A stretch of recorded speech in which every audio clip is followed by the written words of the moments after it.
Rick and Doug, how did you find Carnivore?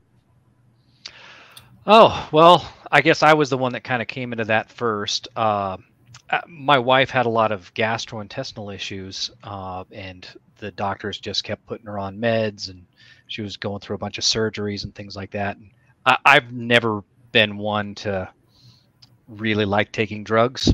So my initial goal was to get her off of the medication she was on. And I definitely could have, stand to lose some weight. So I saw the Joe Rogan podcast with Jordan Peterson, and then the one with his daughter, where they were talking about how all the things that they cleared up and how, how much weight they lost to boot. So I took it to my wife and I'm like, hey, why don't you try this carnivore diet thing? And at first she's like, nope, not going to do that. It's way too restrictive. Can't do it. And I'm like, it could get you off of all of, your thyroid medication and get rid of all your gut pain and all that stuff. Like, let's try it for 60 days. And she's like, no, I'll try it for 30. Like, okay.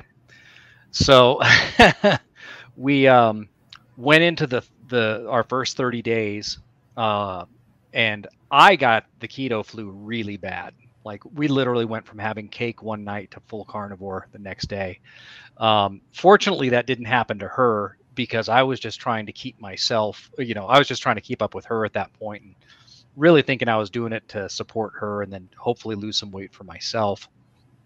At the end of the 2 weeks, or the first 2 weeks, when my keto flu had passed, all of her symptoms were already starting to abate.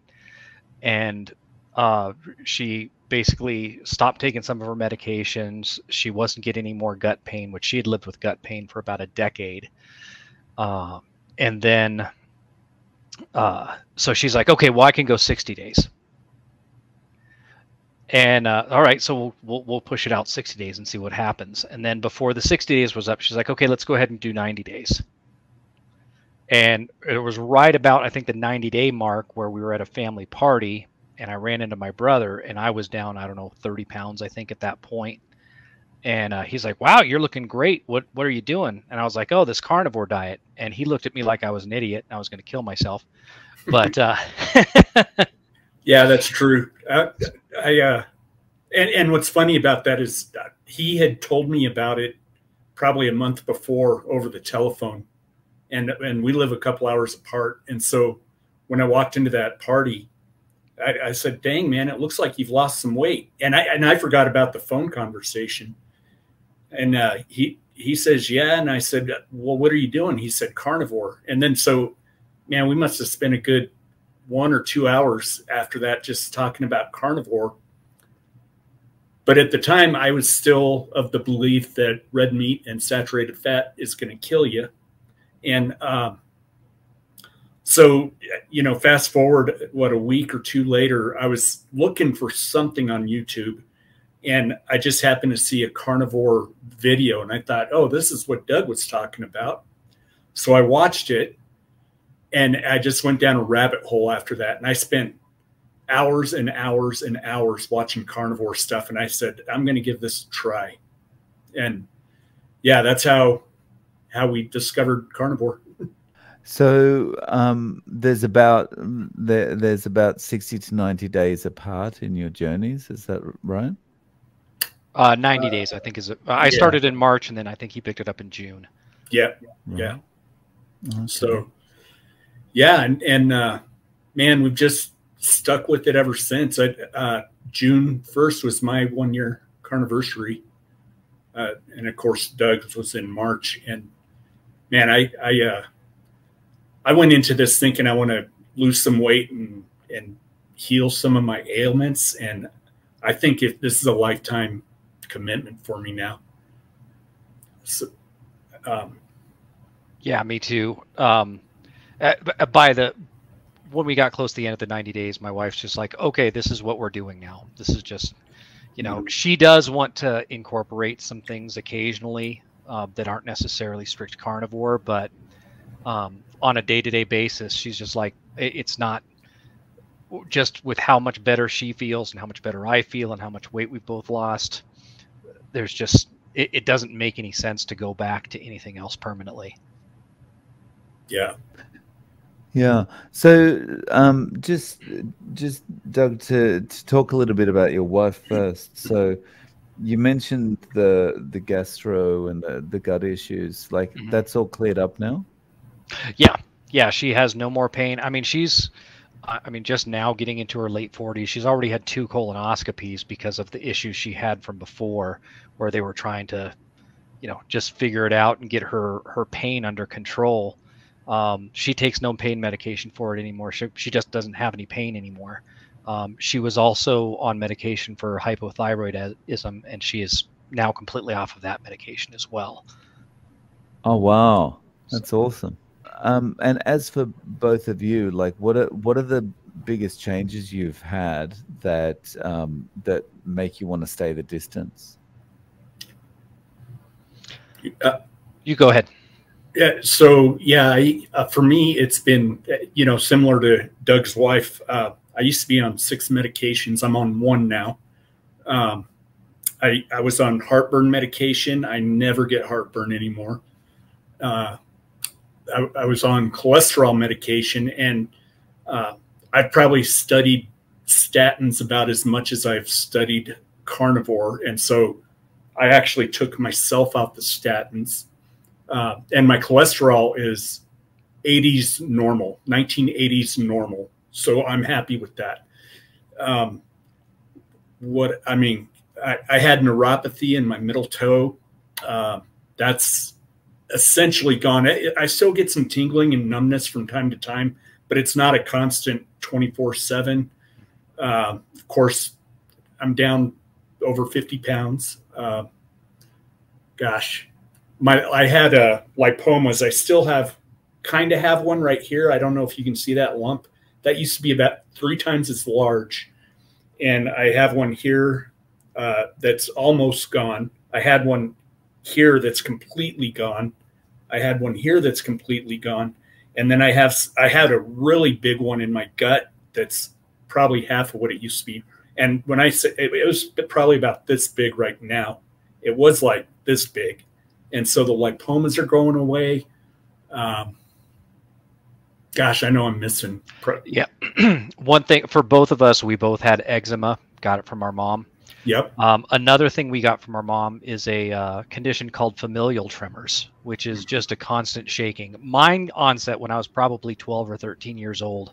And it just looks like you look like you're constantly scared, or, there's just this consistent shake to everything you do. But today I can actually feed my grandson more cleanly than I could feed my own children when they were little, because I just don't shake anymore. And the doctors, I never even took medication or anything for it. The doctors said there's nothing you can do for it. It's hereditary and you're going to be with it for the rest of your life. Not since carnivore. So that's another chronic condition gone. Let's see. I also snored starting about my 30s. I started snoring. And that was gone within the first 2 weeks of carnivore. That's what really caught me off guard, because I knew that I was probably snoring due to being overweight, and it just, as my weight grew, I started to snore more. But I stopped snoring really before most of the weight fell off, and so did my wife. And that's actually, I made mention to her, again, I think it was just like 2 weeks in, I was like, you know what? You haven't woke me up snoring once, because we would always just wake each other up all night long. And she's like, you know what? You haven't either. And so, yeah, we've kept track of that. I haven't had an issue with snoring at all. I had a condition in my foot called plantar fasciitis, just kind of a tightening of the tendon, and makes it very, very painful to walk in the morning. And that's bothered me for years. Well, it hasn't bothered me at all in the last year. So, and the arthritic feeling in all the joints of there, that's completely gone. Yeah, I can bend over and pick things up without looking like I'm an old man. Now, right? I look and like with all the extra sound effects that come with it. Yeah. So yeah, I mean, and I'm sure there's even more that we're forgetting to talk about. But I mean, Doug and I, like you said, shared a bunch of conditions that we've both been able to get rid of.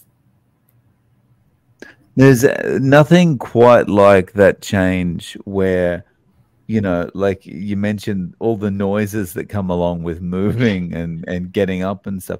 There's nothing quite like the difference when you finally can stand up without any pain, or you can sit down on the floor and get back up again and feel like, wow, I feel flexible again. Yeah. Yeah. Yeah, it's I'm actually still it still shocks me today. My grandson's just under 2 years old, and I'm still shocked about how much energy I have running around with him, even compared to when my kids were little. And you know, I have my kids in my 20s, but I feel like I have more energy today with my grandson than I did with my kids. Yeah, and with that energy, at least for me, I don't know how much you're working out, Doug, but I've started working out quite a bit. I started out with just resistance bands and some walking, and I've increased my walking from, you know, in the beginning, my goal was 10,000 steps, which I wouldn't always hit, and now most days I'm well over 20,000 steps, and I still do the resistance bands, but I'll also do, I joined a gym, so I'm doing the resistance training as well. Just because you get that energy back. And I'm not crazy about exercising, but, you know, with like my cholesterol, to raise your HDL, they say a good thing to do to raise your HDL is to do resistance training, or somehow that raises your HDL. So I'll be anxious to see my next set of blood work. So, how has that been for both of you as far as the exercise goes? Do you feel more like your body wants to move? Absolutely. I used to be much more of a couch potato after work and just sit around. And I have not exercised as much as my brother. I get in some push-ups. I work from home, so I try to get up and get in at least 120 push-ups a day, but not consistently going to the gym right now. But when I get off of work, I'm not plopping down on the couch and watching TV and eating ice cream. You know, it's like, oh, okay, well, stuff has to get done around the house, and things get done now that I might have before just put off and, you know, not wanted to deal with at the time. I mean, I still don't want to deal with it always, but it's you have the energy to just go do it and get it over with. Yeah. The thing I most commonly hear from people is like, I finally do yard work. Yeah, that's so true. I just built another shed because my garage was just overflowing with stuff that I don't necessarily want to get rid of. And so I built a shed and cleaned out my garage. And so you have like I would have, if this was a year ago, I probably would have put that off and not worried about it. But that, you know, like Doug said, you have the energy where just sitting on your butt's almost, it's painful. It's like you feel like you want to do something and be productive. Be productive. Yep. Yeah. Nice. So how have each of you been eating to get to this point over the last year or so? For me, every day is pretty much the same. My wife and I, as I said before, we both work from home, so we won't eat usually until somewhere between 12 and 1 o'clock. I'll take a few minutes, go start the oven and throw a bunch of bacon in the oven. And then once that's ready, then I'll prepare usually like somewhere between 5 and 7 eggs for each of us, depending on how hungry we're feeling. And so a bunch of bacon and a bunch of eggs is going to be breakfast. And then dinner time, we try to mix it up a little bit more. We do obviously do a lot of steak, but that usually comes around 5 or 6 at night. And so I'll have like a 20-ounce ribeye or something, and My wife prefers the New York strip, so I get those for her. Sometimes I'll do smash burgers, and then if we want some kind of dessert, usually just like a Greek yogurt or something to kind of cap out the day. I've also made some of the carnivore ice creams and stuff like that, so we'll do those on occasion. But those seem to hinder my progress a little bit more than I like, so I try to keep that to a once a month thing if I can. My day is similar to Doug's, depending on whether I'm working or not. If I'm working, I'll start out with 5 or 6 eggs and 5 or 6 slices of bacon, and then when I'm at work, I keep my desk drawer full of sardines and sugar-free beef jerky, and I'll only eat that if I'm really feeling hungry. If I'm not hungry, I don't eat. And then on my days off, bacon and eggs at the beginning of my day, and then like Doug said, some steaks or burger or something along those lines. And something Doug and I have an advantage and a slight disadvantage is we carnivore hunters, we hunt for our food. Yep. So we have a freezer full of deer and elk. But the wild game is very, very lean. And we did it, before we started carnivore, we kept it lean on purpose because we thought saturated fat was bad for you. So now we're starting to add the fat back in whenever we do prepare some venison or elk or anything like that. For the stuff that you hunt, whether it's deer or elk, what is your favorite of those? Elk. Yeah. Elk is very, very similar to beef in flavor. When you hear people talk about the gamey taste of wild game, it's much more prominent in deer, and especially mule deer that we have here in Colorado. White-tailed deer is not quite as gamey, and you can manage that a little bit if you take care of your harvest properly. You can kind of manage the gamey flavor, but with elk, their diet is not almost the same. It's the same thing as cattle. They eat the same thing, so their flavor is very much the same. The biggest difference is how much leaner that elk is. So it does.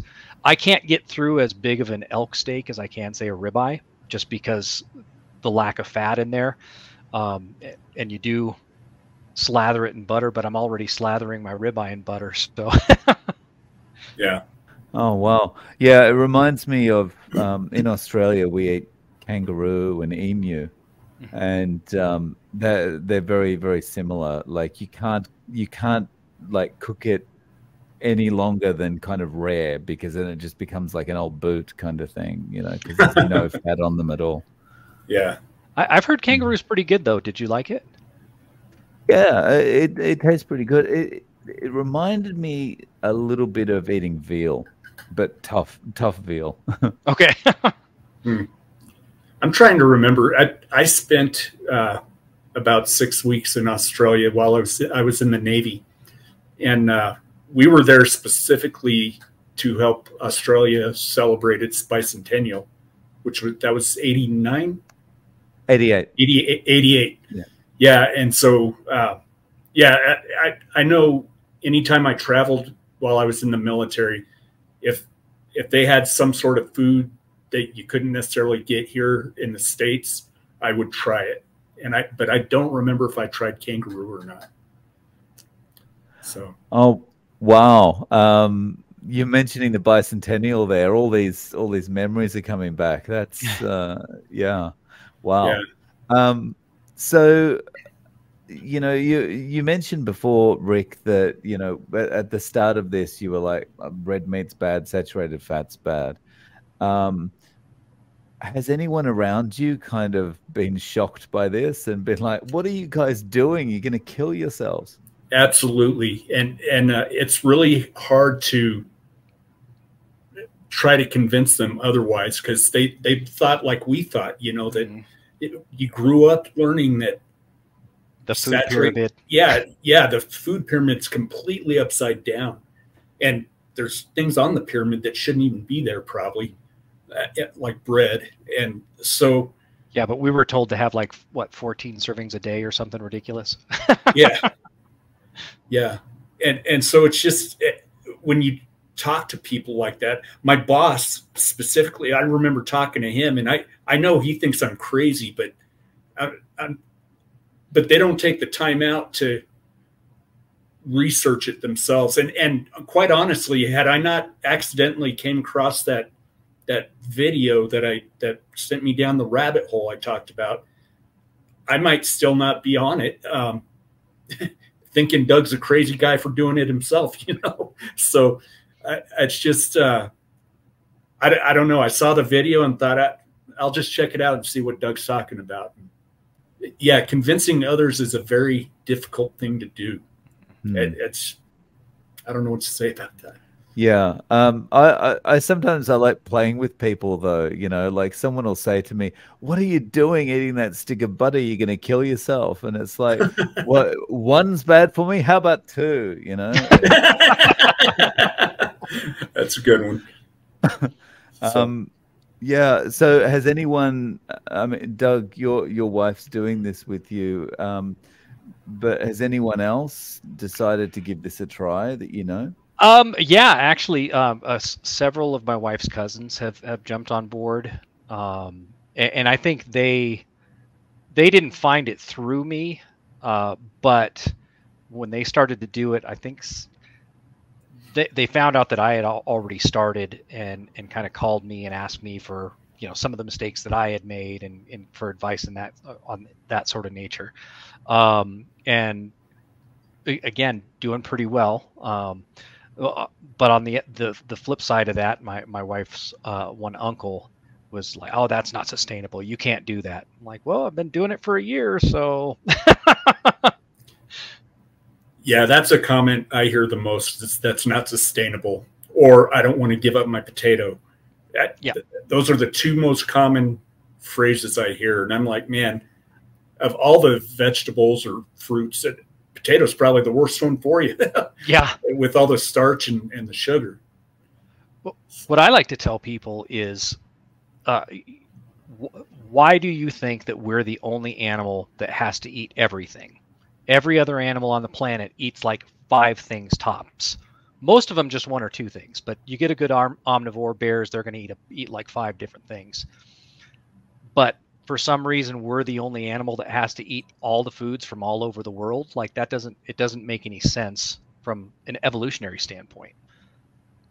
Yeah, you know, it's funny because if you watch a deer or an elk, and Doug and I see this a lot when we're out in the woods, especially the deer, because the deer don't spook as easily as elk do. But you can sit there and watch them graze, and if you're not walking towards them or, you know, doing anything stupid to spook them away, you just watch, and they're carefully picking out what they're going to eat. They don't eat all the grass or all the leaves on a tree. They're looking for specific things to eat. Mm-hmm. And they just seem to know. Yeah. Yeah. Yeah. On this point, it's really interesting. Like I find the same, you know, I mean, no other species needs to rely on big pharma to, you know, keep them well. You know, they just eat what they eat.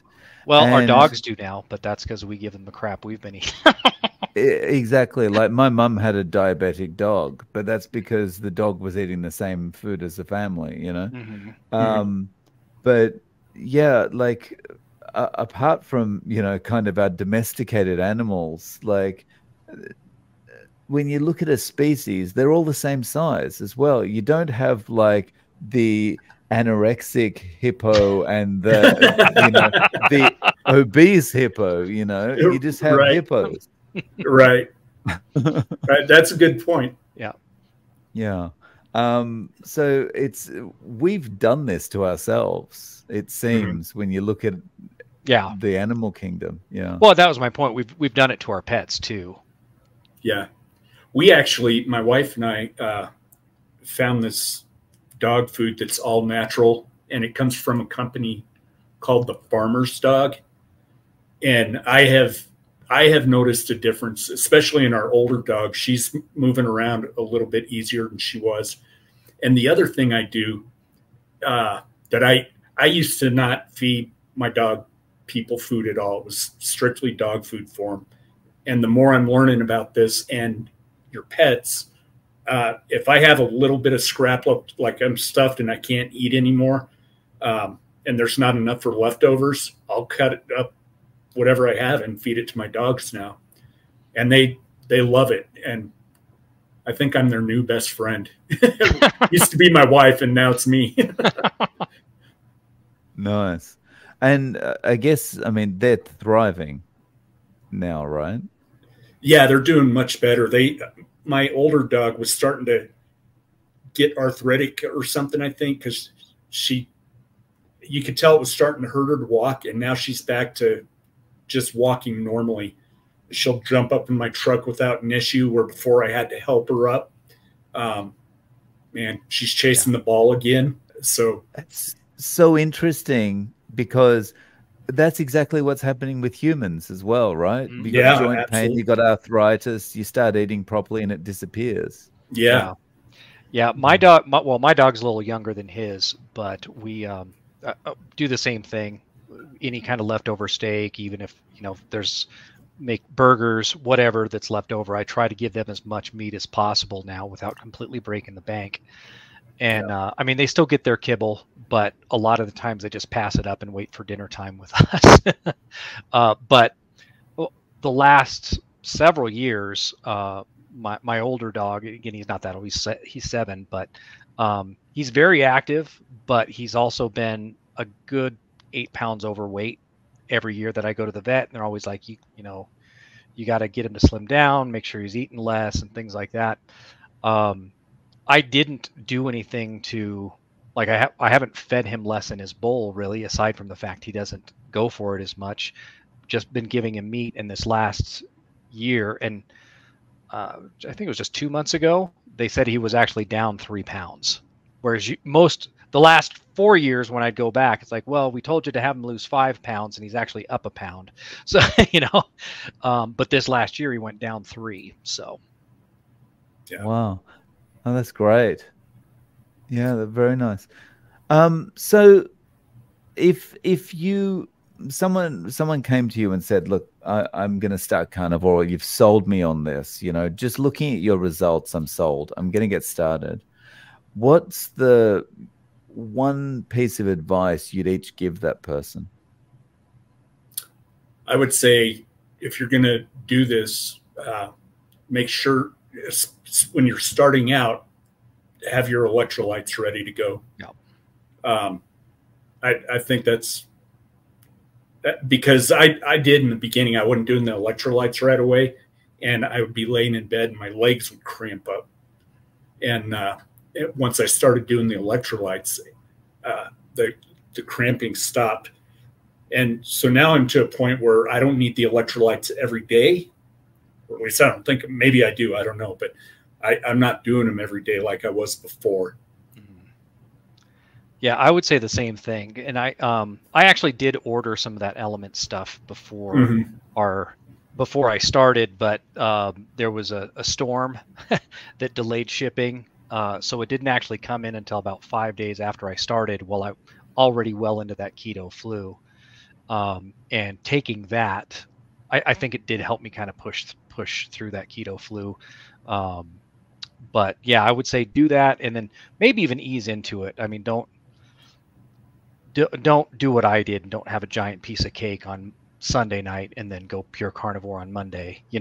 Maybe take a week of kind of scaling those carbs back a little bit, work in the electrolytes, and then, after, I don't know, 5 or 7 days of kind of scaling back, then go ahead and cut them all out.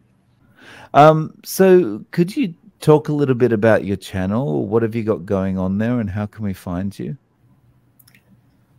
So we're at Carnivore Hunters. We went with that because initially it was kind of my idea to start a channel, And my wife had started out doing carnivore with me, and she still does it. She's more ketovore, let's put it that way. But because of all the videos I had seen, I thought, oh, that'd be kind of fun to do. Let me ask the wife and let's try it out. And I asked her, and she's like, I don't want to do YouTube. And I was like, oh, crap. And so, and then I thought, wait a minute, Doug is the one that got me on it. And so I pitched the idea to Doug, and he was like, yeah, let's do it. And, but we know that there are just tons of carnivore channels out there already. Mm-hmm. And so, our thought was, what can we do different and put a unique spin on it? And well, we're not hearing any other. No, I take that back. There's one other carnivore, two other carnivores that hunt for their food, but they don't talk about it. And so, but we've talked to them about it. So yeah, I think that's how the channel just kind of came to be. We try to do some funny stuff now and again. We'll do some jokes. And then we also talk about our outdoor gear for hunting, camping, fishing, everything else. And so, yeah, so it's kind of a mix of we do have carnivore diet stuff in there, but of course, being that we hunt, so we'll have recipes in there. We have with the deer that I got last year, we cooked up the liver in the field, kind of went through that recipe. Then I threw out some other, I think we each have a jerky recipe on there. I threw out I have like a carnivore frosty recipe that I threw out, kind of a copycat frosty, but more geared towards carnivores without so much sugar, and just little things like that. And then, yeah, like you said, the hunting gear, and then we do a little ATV in too. So we're very much outdoor people. So we do a lot of stuff with the outdoors as well. Yeah. Awesome. So I'll link to that in the show notes. And look, I really appreciate you both coming on, and happy to hear that Carnivore's working out so well for you. Thank you so much. Oh yeah, thank you. Thanks for having us. It's been fun.